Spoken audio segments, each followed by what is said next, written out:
and girls, Miss Quast here. Good afternoon. I have another story for you today, and this is another Earth Day story. And this is a really cool book that you can use, I hope, as inspiration to think about what you can do to make our Earth a cleaner place. And there's 10 things that you can try at home. Here are 10 simple things we can all do to improve the world that we live in.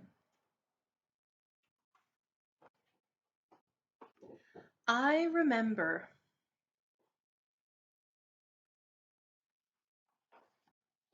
to turn off the light when I leave the room. Turning off lights and using more efficient light bulbs save valuable energy.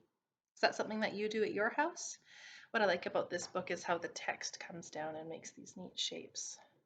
You can just see the googly eyes in the dark. I try. What might they try to do? To turn off the tap when I brush my teeth. Every time you do this, you save 18 glasses of water. Can you believe that? That was new learning for me. I had no idea. So when you're brushing your teeth, if you leave the water running, it's the equivalent of 18 glasses just going and running back off and being wasted. And there's lots of places in the world where people don't have access to clean water. I always, there's some clues, throw my trash away. Putting garbage away keeps the world safe and clean. And maybe even some of that could go into recycling. Looks like there's some cardboard and paper, and that could stay out of the trash and go into the recycle bin instead. I will. How could you be a helper in the wintertime when there's birds out, it's snowy, not a lot of seed around? Feed the birds in winter. Feeding the birds help them get ready for nesting in the spring. Touch your nose if you have a bird feeder at your house in the wintertime. I use. Now look closely. What is this person going to do? Has something to do with their paper.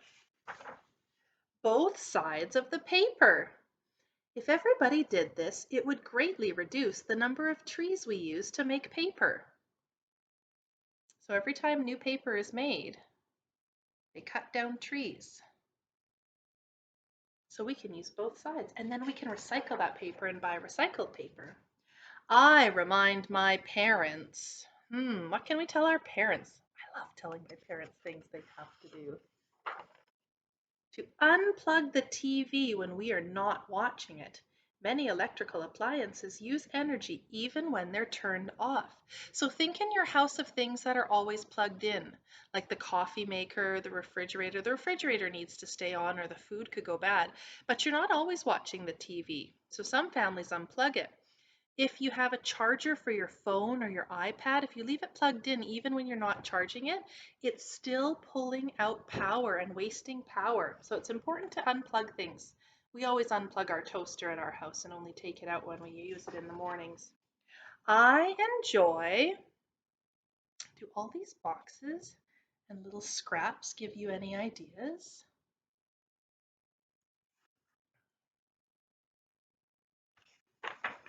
Making toys from things around my house.